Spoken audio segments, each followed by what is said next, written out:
Good morning সবাইকে। আজ 22শে জুলাই। আজ মার্কেট অ্যানালাইসিস করতে যে আমার যে লেভেলগুলো আমি ঠিক করেছি সেগুলো আমি শেয়ার করছি। তো মেন ব্যাপার হচ্ছে এখানে এইচডিএফসি ব্যাংক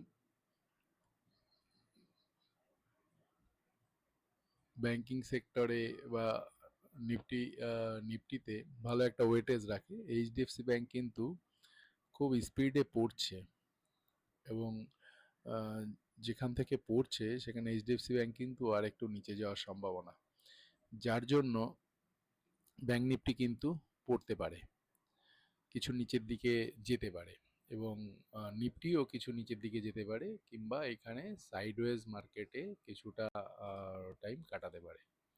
মার্কেট অনেকটা সাইডওয়েজ থাকতে পারে, একই কাছাকাছি রেঞ্জের মধ্যে মার্কেট ঘুরতে পারে, আর তা নাহলে মার্কেট কিন্তু নেগেটিভ সিমটমের দিকে যাচ্ছে মনে হচ্ছে মার্কেট একটু নেগেটিভ থাকতে পারে। তো আমাদের লেভেলগুলো কি? আমাদের ওপরের দিকের লেভেল হচ্ছে 24,262, তার উপরে 24,334। তবে আমার মনে হচ্ছে মার্কেট এরকমভাবে নিচের দিকে যাবে।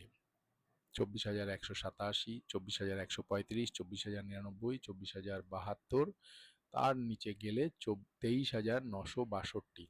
কিন্তু এগুলো কিন্তু এটা একটা এডুকেশন ভিডিও, এখানে কাউকে কিছু রিকমেন্ড করা হচ্ছে না।